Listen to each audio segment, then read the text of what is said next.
Peace is flowing like a river, flowing out of you and me,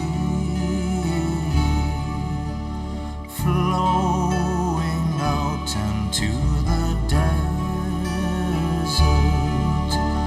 setting all the captives free.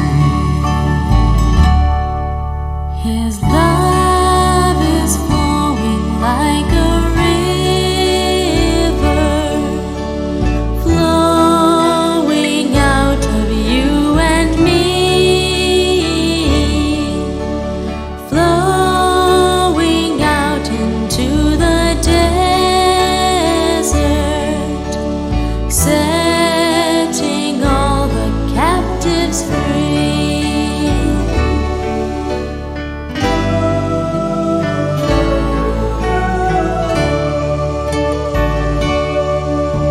His healing's flowing like a river, flowing out of you and me, flowing out into the desert, setting all the captives free.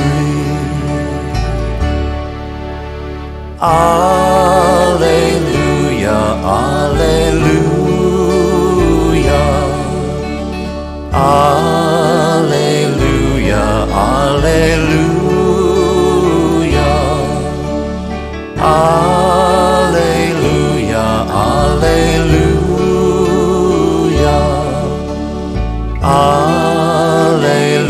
alleluia, alleluia.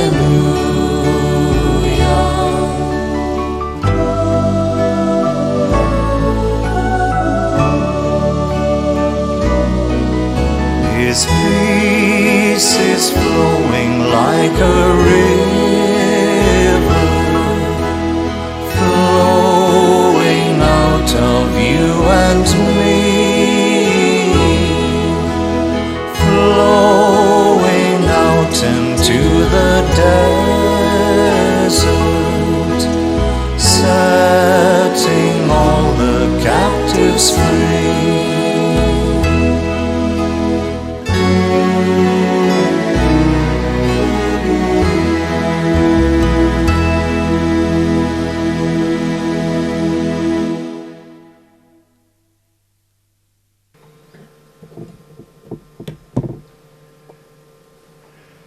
In joining in the celebrations of Mission Alive, we have endeavoured to find people who are on the missions, and it's quite difficult because a lot of them don't get home on holidays. But already we've had a sister, a brother and a priest who've had experience on the missions, and now it's the turn of a layman, and this layman comes from the parish of Diarmuid, from Carriganema, and he is Diarmuid de Roche.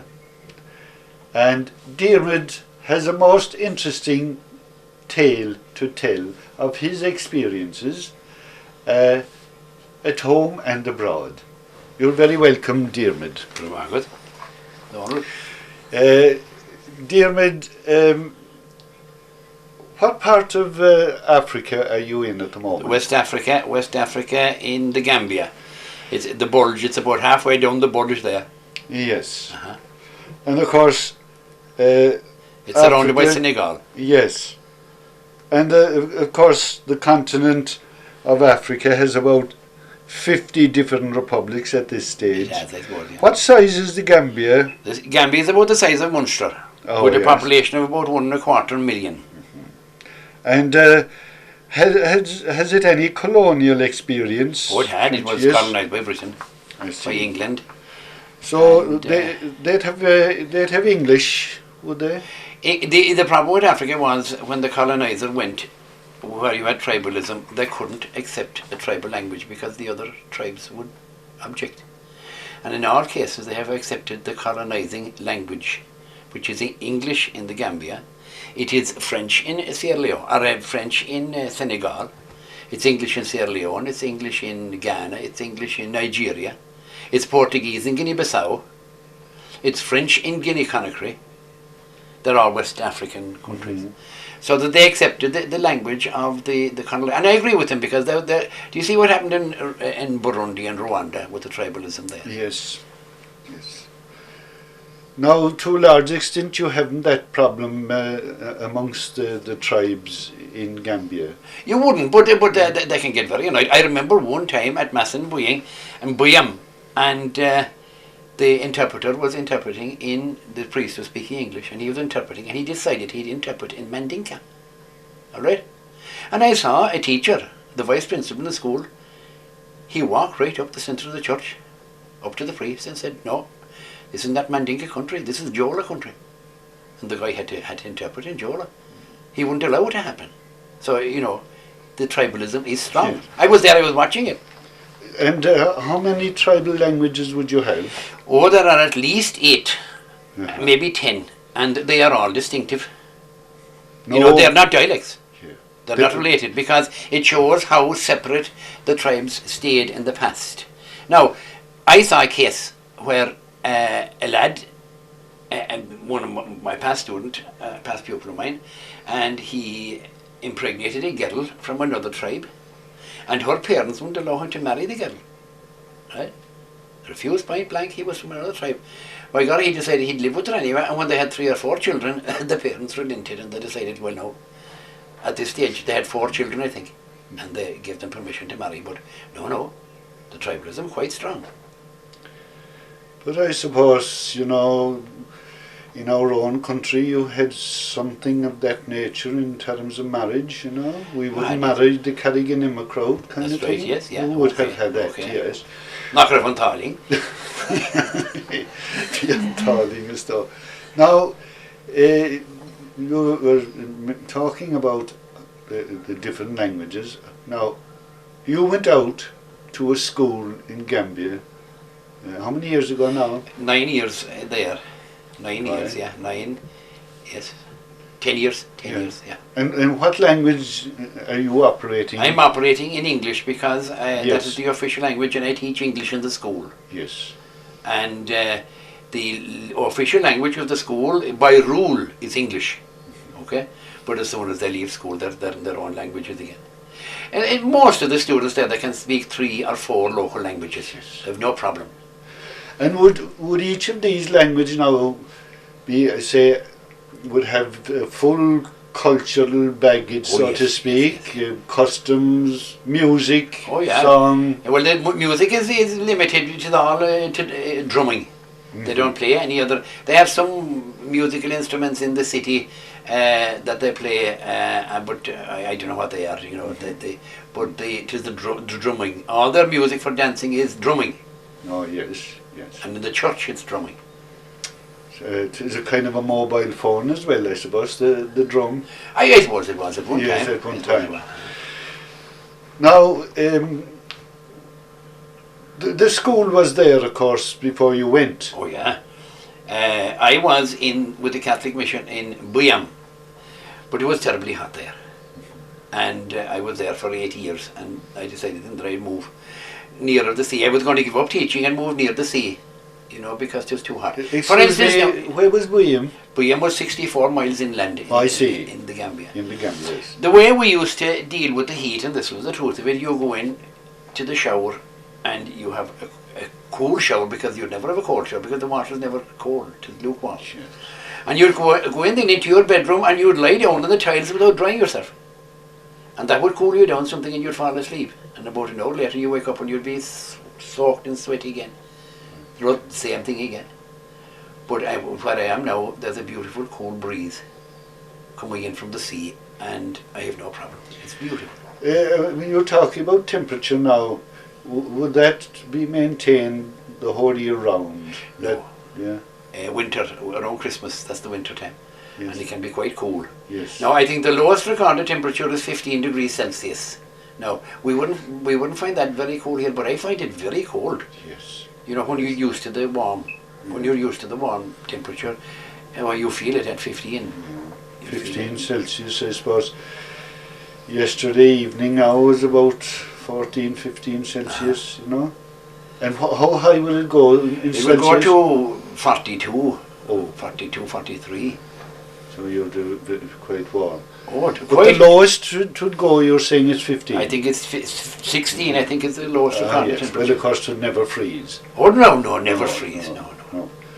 Now, who was operating the school? Did you say? The Christian Brothers were operating the school in Buyam, but I'm now with the Spiritans, the Holy Ghost Fathers from Ireland. Oh, yes. And my parish priest lives beside me, and he is from Tipperary, Jackie Sharp. I see. And we're the only two white men in all that area. We're in Manjago country, and the language is Manjago. Now, they were pagans. Yes. You don't say pagans anymore, of course, you say animists. Oh, yes. Because pagan Yes. has connotations which could be offensive, Yes. but they're animists. And Animist as in adoring nature. spirits, nature, and that kind of thing. Of course. And the ancestors and so on. Oh, yes. And Jackie Sharp from Tipperary, he was functioning inside when he went out first. He was functioning in a place called Canifing. There was a church there, and he had a double-barreled shotgun, and he used to go shooting in the bush. And this is written down, recorded history. Didn't he see a domesticated pig in the bush? And he said, there's something strange here. He said, because Muslims don't have pigs. They don't eat pork. And then he followed the pig, and he came to a cluster of huts, boat huts. They were animists. And he converted them, and that was the beginning of the village, and there are probably 700 or 800 in the village now. And he built a church, and he built a school, built a primary school, built a nursery school, he built a junior secondary school, and the new high school. I went down to that. I started there with the new school. Okay. And it's there I am at the moment.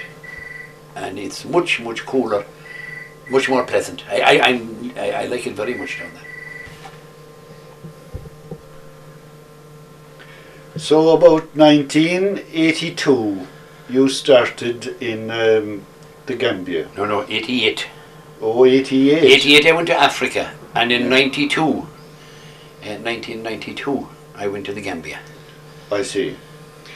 Now, of course, prior to going to Africa, you were in a very high-powered school. I was in Mount Sion, the famous Mount Sion in Waterford, the Yeah. Mount Sion of the Hurling. I was vice principal there in the secondary school. Yes, what I mean by high-powered. You know, there was a lot of power going with being vice principal of a school. I suppose you had, what, 700 or 800 pupils? Oh yeah, it's a big Yes. school. Yeah. And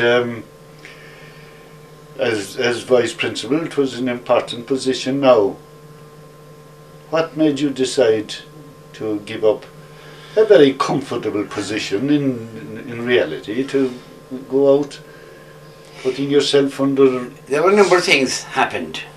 My mother died in February of that year, 88. And at the same time, they advertised for teachers that we could take a 5-year career break. And I said, to hell with it, what? And I took year by year. And when I had completed the 5 years, there was no way I could return to the other situation. Absolutely no way. I could never face back having experienced what teaching is like in Africa. I know I couldn't do it. So I resigned the whole thing. Yeah. Now, what was teaching like? You know, why was it so attractive in Africa rather than say Mount Sion? They're so keen. There are no discipline problems. The greatest discipline problem we would have in Africa wouldn't be noticed in Ireland at that time. And I'm sure the discipline is much more difficult in Ireland now than what it was in 1988. I never had any discipline problem myself, thank God, and I used to love teaching. I used to teach Irish to the seniors in Mount Sion, to the Leaving Certs, the Honours Irish, and I used to enjoy it very much. Then I was in charge of discipline, and my biggest problem would be this, trying to discipline for teachers who didn't have discipline. And I'm sure you experienced in your own time problems like that. Trying to sort out discipline problems for teachers who hadn't got it. Yeah, I forget if I ever had such a problem. You put it at the back of your mind and you get on with life. Yeah, that's it, yeah. Yes. But I'm talking about, you I as a know. principal, you had to I deal know, with yes, situations yes. like that. But Yes. when I thought of all that, and the ease of teaching and the appreciation of the Africans themselves, and what it is possible to do out there in the on the front line. I used to look at it at the front line. For instance, now I have taught students who are now qualified teachers, qualified nurses, who are in the army, and they come in their army uniform to meet me, and they're as proud as punch of their army uniform. They're in the civil service. They are some of them are studying now at university. It's a great thing, when you see people progressing like that, because, And appreciating. and the number of people education. then that I have sponsored through Yes. education, they would never have been educated. And when you see those, Yes. doing well, qualified and getting a good salary, and Gambian terms, of course, Yes. that there's great satisfaction from that. But you gave up a comfortable position at the same time. Probably a car. I had a You car probably and I had a car. beautiful bungalow A by the bungalow. sea in Oh, Tramore, by the golf course. Oh my God. By the golf course in Tramore. Yeah, and a 30 nice, Pine Grove. nice temperature down there, nice climate, nice environment. It was an admirable decision to make. Well, it's something I wanted to do, and I think I suppose it was something I thought about going to Africa before that. I remember when I started off teaching, I made contact with Ethiopia about going out there sampling what it was like for a while, and I never did it. But it came to the time, as I said, when my mother had died, and I was quite free. I remember saying to my sister one time about going to Africa, and she said, "Wait, as long as your mother is alive." Yes. And I thought that was a good suggestion, because I was the one that wasn't married. Yes. And as far as my mother was concerned, she claimed all of me, do you see. Yes. But if I was married, she'd have to share, Yes. and she used to look forward to my coming home and take her around and so on. Now let's examine the school life. You're talking now about a post-primary school. A high school, post-primary high school, school. yes. The majority of our students will be over 20. Vast majority will be over 20. Oh. Some of them could be over 30 even. Yeah. But they're tremendously well behaved. But the big discipline problem we have is coming late in the morning, and the poor devils they run so fast that they're absolutely breathless. Now, if you saw a fellow strolling in and looking around him late, you'd be very annoyed. But these people make such an effort to be in time. And there were students who travelled and are travelling almost 10 miles to school every day. And On foot. on foot, they'll leave the hut at 5:30 in the morning, and they'll jog for 9 miles until they reach the road, and they have another 9 kilometres until they reach the road, and then they have another 7 kilometres along the road to the school. That's 16 kilometres. That's almost 10 miles, very short of 10 miles, and they won't have eaten anything. They'll have eaten nothing, and they'll come to me then at the break and they'll say, "I'm hungry." My goodness, sure, of course they're hungry. And the amount of dialysis I have given, that was given by the good people here in Ireland, and I bought over 70 bicycles, 75 bicycles, I'd say, all donated by sponsors here around this locality and into Cork, and Now, not only the bicycles, but those lunches that you provide, uniform, or the uniform, Yeah. school books, pens. textbooks. Yes. If they get sick and if they have to go into the hospital, that fare, to give them fare for it. And the thing that used to sadden me very much was when it would come to holidays, people that had long distances and that need transport, and all transport charges. And you have people hanging around the school there, have no way going home. They couldn't walk, it was too far. And you see them around there at Christmas and at Easter.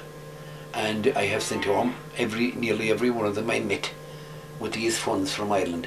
And one day I came at a lad, and it was Christmas Eve, and he was fierce lonesome out here, couldn't go home. and I gave him the money to go home. Well, he went off jumping over ground and shouting in top of his voice. He was so delighted that he would go home for Christmas. Yes. And only for I having the money that was given to me by the good people here in Ireland, I wouldn't be able to help him in that. So that boy now that went home for Christmas, he was actually staying in one the of the college compound? No. He was staying in the compounds of the village, the huts. I see. But he was from another. He was from area. another. Yeah, Yes, he was from another area altogether. Yes, maybe 50 or 60 miles. 50 or 60 miles. Yes. The farthest farthest away a person home was something around 240 miles. I see. And he was sponsored by my people as well. Now you were saying there these students, they were 20 and over, Uh-huh. a lot of them. Now what had they been doing in the meantime? Say, They wouldn't be doing much. They'd be doing some little bit in farming, but they wouldn't have any money for schooling, a lot of them. I see. And some of them will go a certain distance and they'll be thrown out of school. And they are thrown out of school. There is no escape, no money, no education, and they're expelled. And that is right up to the top. That's the backing from the Department of Education. Out they go. And a person could be out for 3 or 4 or 5 or 10 years until they'd get money somewhere. And then they'd come back to But school. is there some primary education There's primary sponsored by the department? The primary education is there, but they have to pay as well. I see. But it's small. I sponsor in Buyam, the primary school there. There was about 800 students there in the primary school. I was sponsoring about 600 of them. Look at that. You know, because it doesn't cost much. Right. You see. Yes. So Now, what standards say that boy now say that comes in at 20? It is all boys now. no, boys and girls. It's boys and girls, yeah. Now, at that stage, would they be able to read and write English? Badly. Yes. Badly. There's a lot of work in teaching them, and I have the advantage, you see, because I was teaching Irish for so long as a second language, and now I'm teaching English as a second language. Yes. And there's a lot of corrections and a lot of work and a lot of writing. Yes. I'd be kept busy, quite Yes. busy. You know. So things like newspapers, magazines, these would be useful to you also. They would, of course, but you don't have any they don't have any magazines, they don't have any newspapers. In the village where I'm in now, there's no electricity, there's no telephone, there is a shop, but you wouldn't go into it. Do you know what they sell? Do you know the big long bars of soap that used to be there long ago? They chop off so much. You see those there. They have a bakery attached to the shop, but you wouldn't eat the bread. The bread is pure leather. Yes. But they'll eat it. They'll go off and I'll give them a delicacy and they'll go and they'll buy a loaf of bread. It'll be about that length now, round. And What's that word you use, delicacy? Delicacy is the currency there. Oh, I see. That's the currency. And a delicacy is about 7 pence, between 6 and 7 I see. pence. And the bread is called tapalapa. Yes. So if you go, next time you go into the supermarket in Macroom and say you want tapalapa, I wonder what would they say to you. And what's that bread made of? It's made of flour. But what grain? I don't know what grain it is now. Yeah. I don't know because I never. It could I be never, rye or barley. It could be. No, it is white bread. It is kind of white, but Yes. here I've seen it and there'll be streaks inside and it'll be. I understand, yes. There'll be grey streaks going down through it. What do you feed those students at the break? You were saying you gave them a lunch at the break. I'll give them a delicacy and they'll buy bread. And when I get fully organised, then I buy a sack of groundnuts. Mm-hmm. And they can all take a good supply of groundnuts. And it was the vice principal in Fatima that advised that. He said because the groundnuts are nutritious. He said if you're going to try and give them rice and meat or fish or something, he said your money won't last only a very short time. I see. So every day they would get plenty of the groundnuts. Yes. And they were nutritious and they could, I see. and they were delighted with it. You'd see them queuing up for their I groundnuts. understand, yeah. And they're all being paid for by people here in Ireland. Oh, very good. It is wonderful. Paid for by people in Ireland. What would keep one of those students now in what you were talking about for a year, say? When I started off this business, we had a meeting and we assessed the whole situation, and for everything, to cover every possibility, £120 for a year. And that would be schooling, uniform.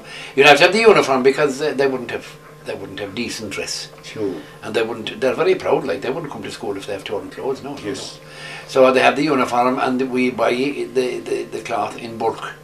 And then the local tailors make the uniform, and you have it as cheap as possible. Yes. And then they have the copybooks and the pens, and they pay for the schooling themselves. And then they have the exam fees. They are pretty stiff too, the exam fees. And then they get their lunch as far as is possible, until the money runs out, and they'll get the money to go to the clinic, or if they have to go to the hospital or something, they won't have any money. So you're talking about how many students you said? The number on the school now, it's the new high school. Yes. It's only 1 year and there are about 360. Yes. They'll be grade 10s now. Yes. So I would be giving lunch to a lot of those. Yes. You know. So you're talking about a sum 40,000 a year or 50?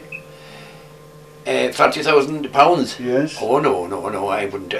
The money would have run out long before that. But I will be taking back with me. I suppose this time. You're right. I'll be taking back somewhere between 30 and 35,000. Yes. And that's a lot of money in Ireland. But by God, it's one hell of an unbelievable lot of money out in the Gambia. Yeah. It is. Now, where you're concerned yourself, there's no question of 25,000 a year pounds as a salary, or Not at all. I was working up my salary because I was asked today, and my salary is something around £113 a month, yes, and that comes from the Catholic Mission I see. because I'm beyond retiring age. Oh, You yes. have to retire at 55, but the Catholic Mission has kept me on, and they don't want to. The head chief of education, or the chief education officer, he's a Gambian. He did his studies in London, or in Bristol.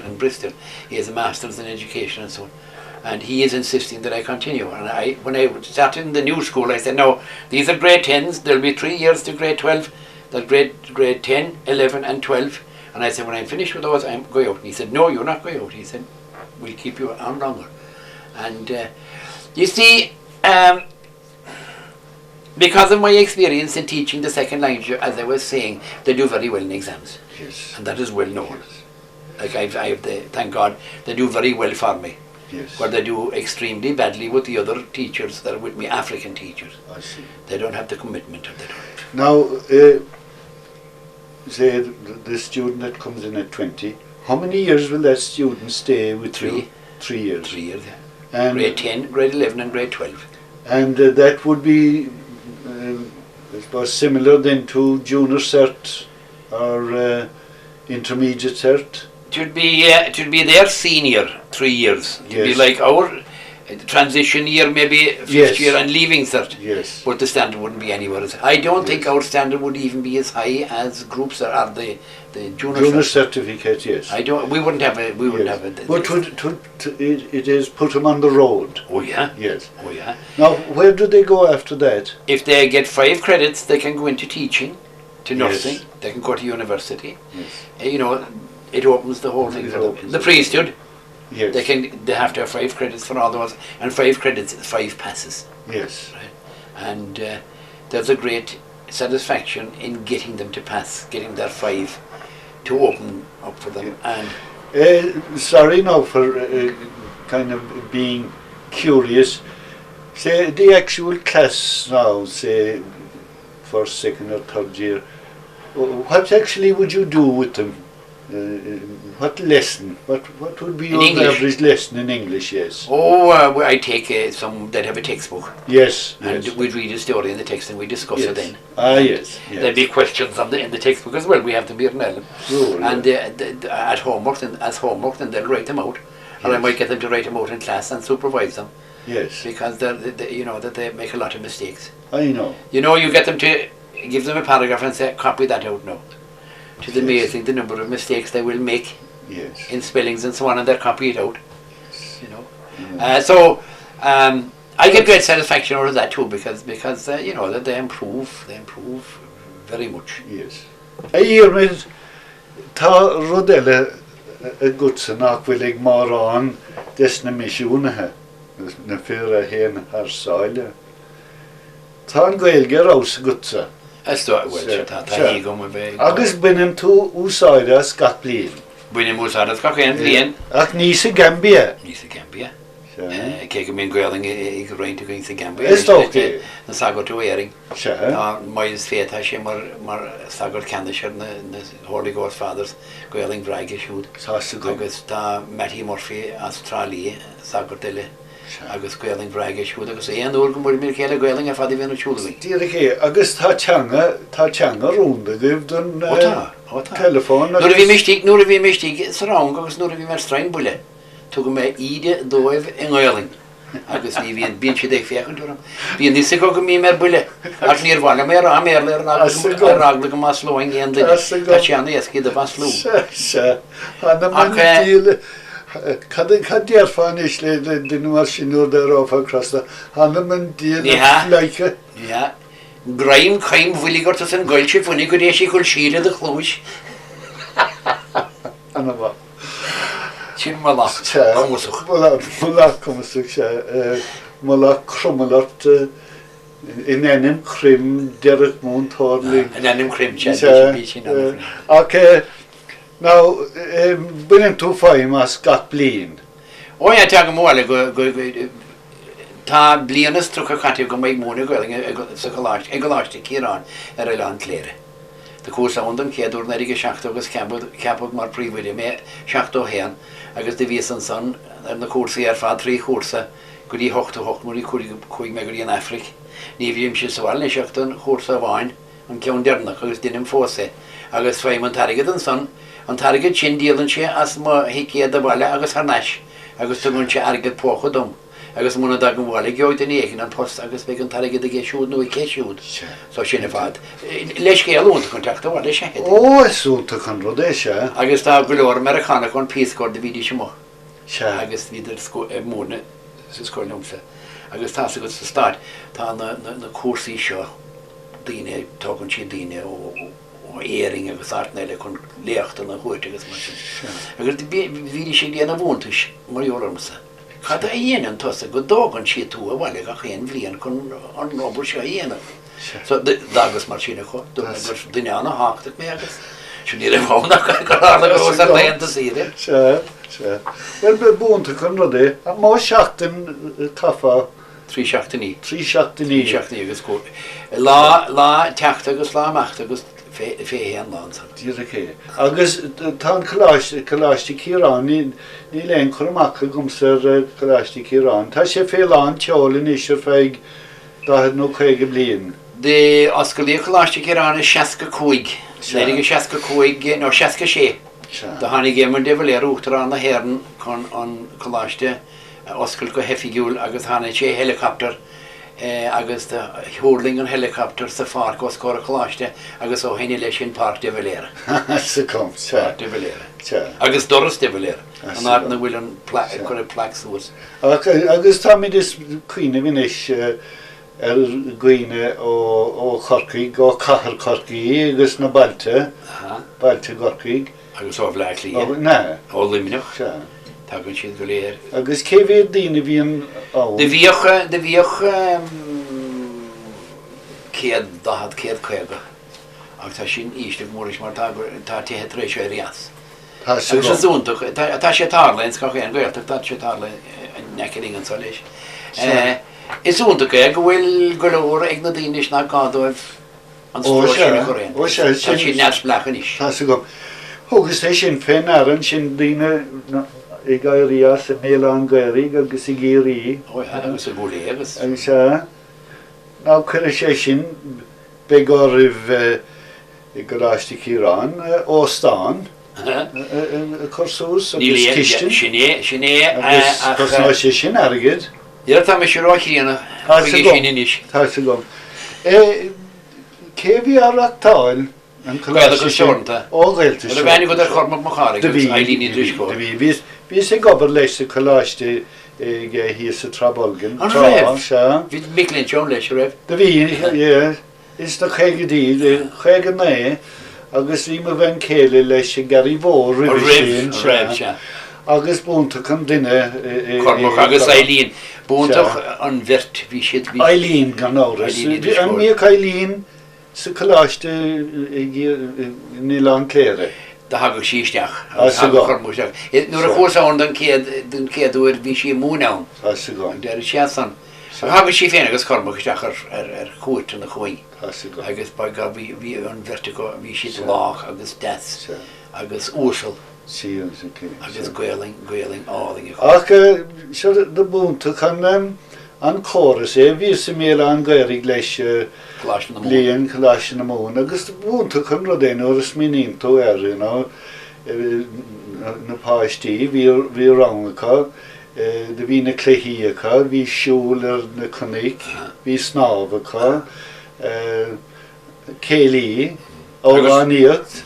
Agus ráúntaach a bhí an ag na choláiste sin an méid féthireachta a dintarra. Bhíon siad bíon féthireachta siúra an tám ar fad. Se do bharh sé mé is chuoine me tar éis na céile ru a héideag is tíomh go ag siúl na móras na chuilte chlára. De brise a chrí agus ach sin mar atá péiscéile de chaméid tú an rud sin ar siúl an córam sin sa scoile go leisteí ran an tá go léir agus an gailgí go húntacha go fós. Ná ó héamh na críostíochta dé ó héamh na misiún dé gan áras níl tusa go ddíreach an sé gobar ar son na misiún. Pan tú gobar leis na misiún. Leis na misiún, se. Ach mar sin féin, you're working with the mission, with the Holy Ghost Fathers. But we must think of the kingdom of God is like a mustard seed. The smallest of all the seeds, and it can grow into the biggest tree.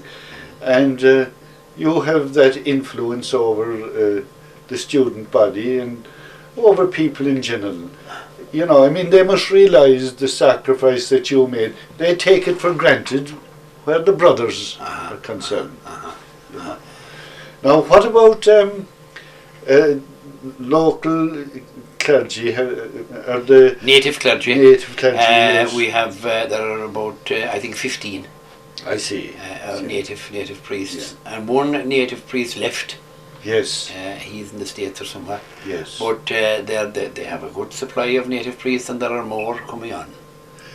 You see, we have met another member of the Roche family who found himself redundant, which was marvellous. The mission had reached that pitch there that the natives were able to look after themselves. The same thing has happened in the Gambia because the Irish priests have dwindled.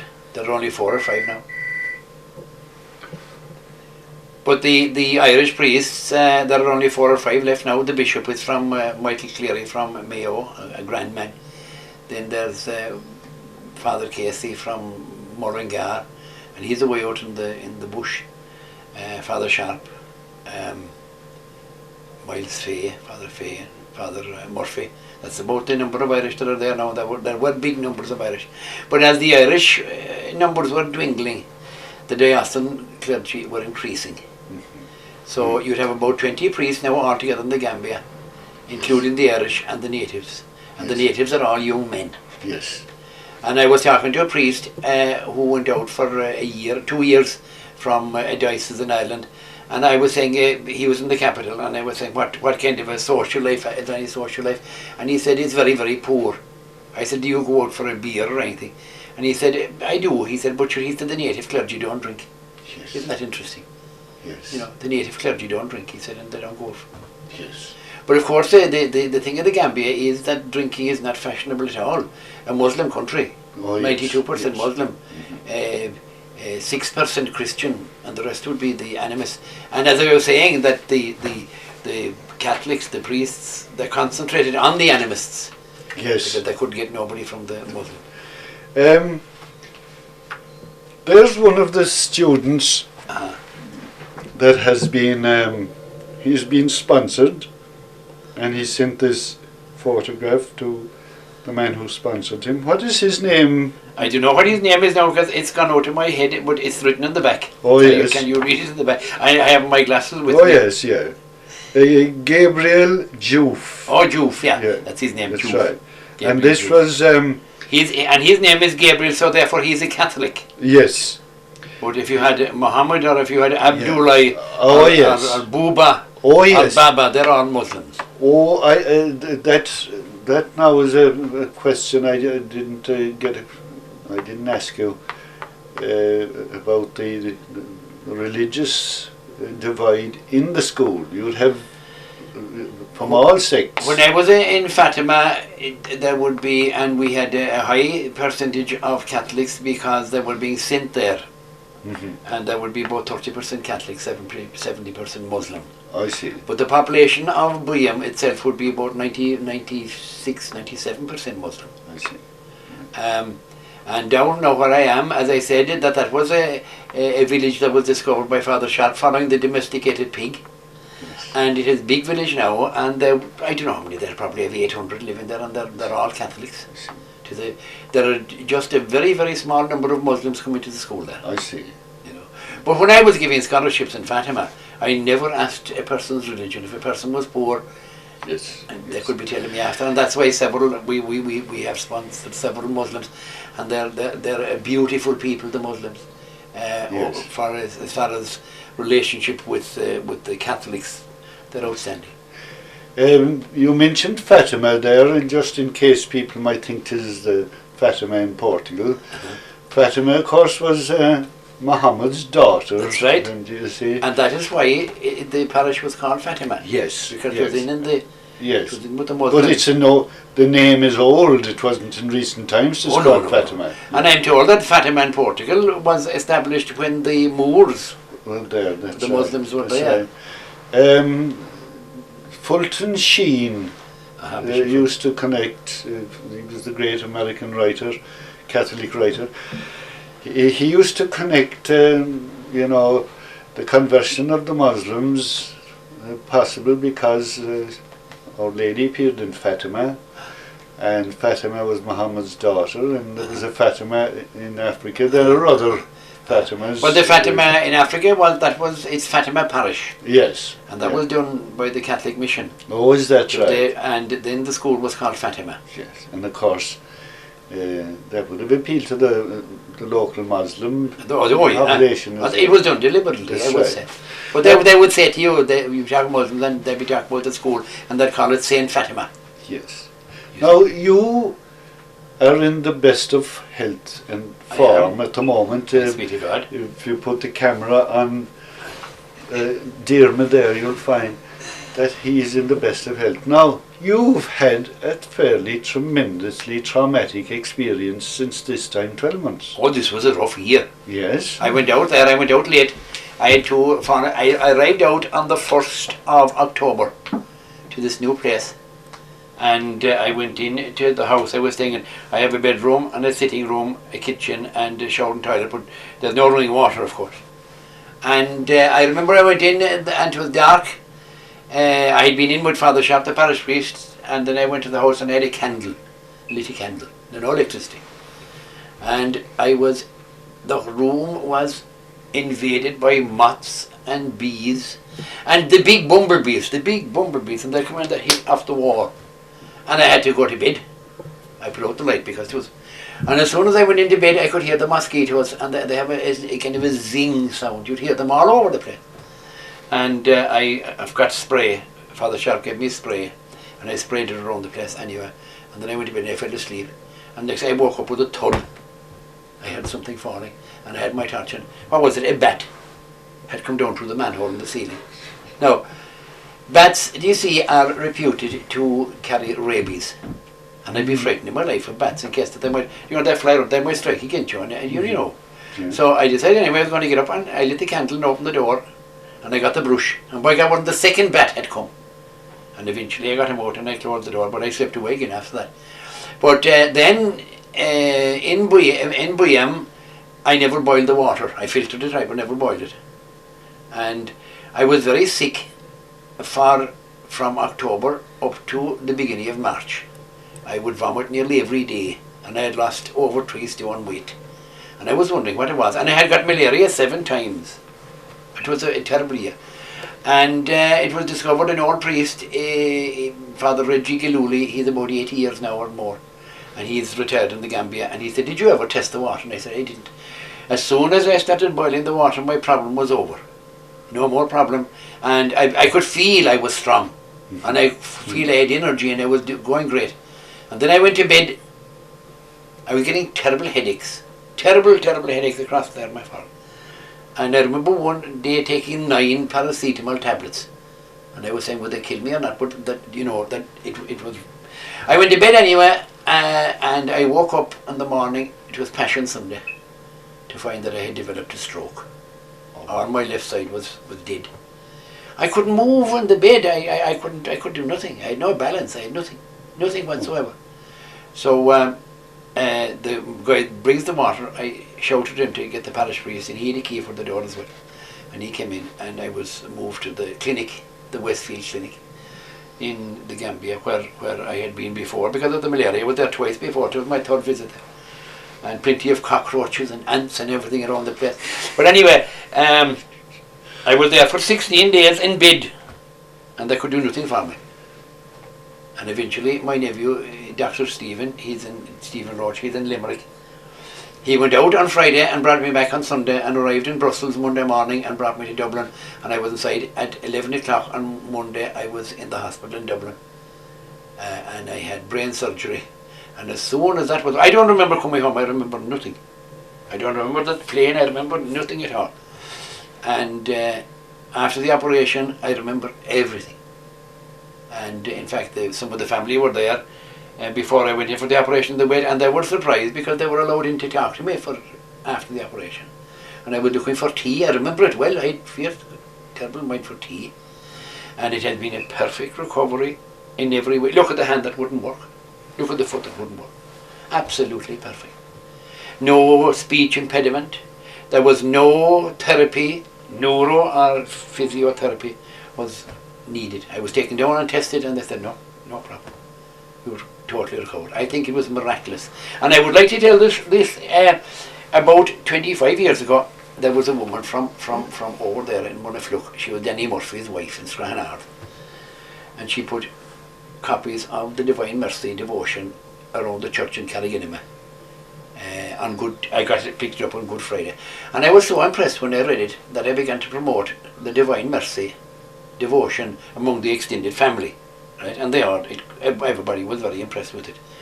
When I was at my worst outside in the Gambia, in the Westfield Clinic, they were making the novena in Cork because it's an annual novena.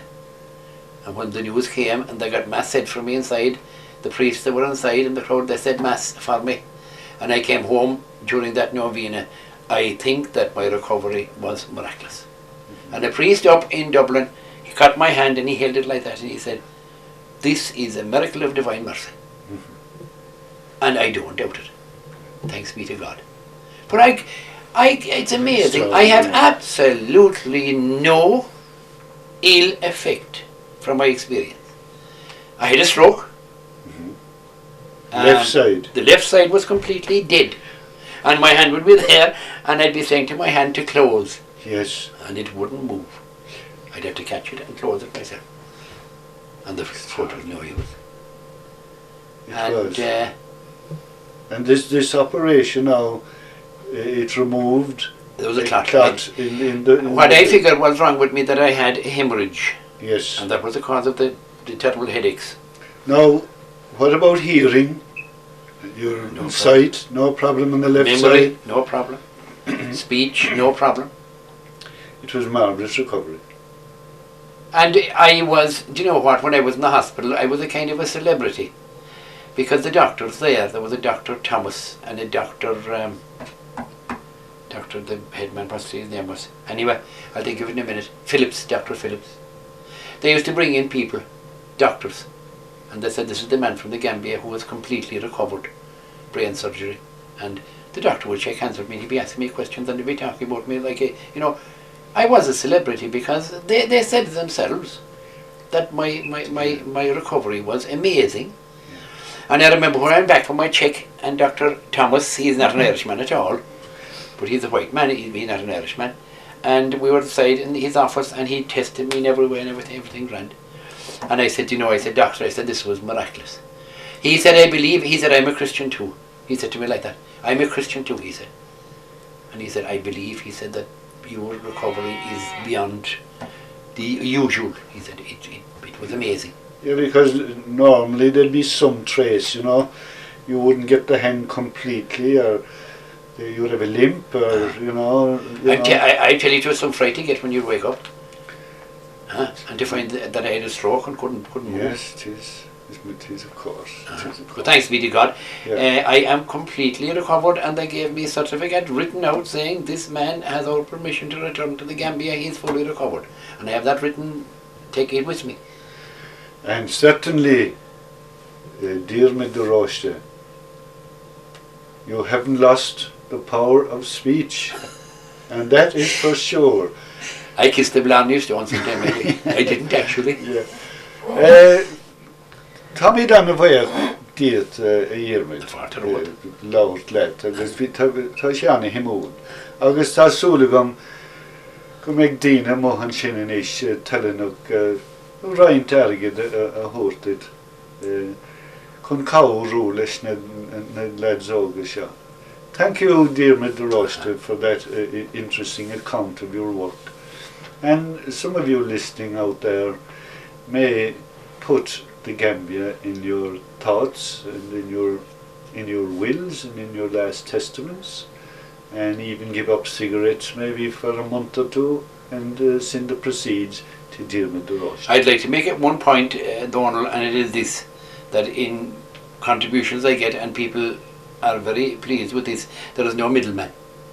Absolutely. There's yes. no administrative costs. Yes. Whatever is given goes there. Straight through. Totally. Yeah, absolutely. I'll be going out now tomorrow, and I'll be taking a lot of money with me, and I'll go to the bank, and no, the day after tomorrow, and I'll go to the bank, and I'll get a banker's draft, maybe divided in two, and I'll take it out and I'll give it into the chief accountant and the Catholic Secretariat. He'll get a change for me at the best rate. Yes. Right? And that goes in there into the bank, and I have a checkbook. Yes. And it starts straight away. Straight away, yeah. Thank you very much, Diarmuid Roche. Tá fáilte. Tá Tá fáilte, Roche, go raibh míle mágad.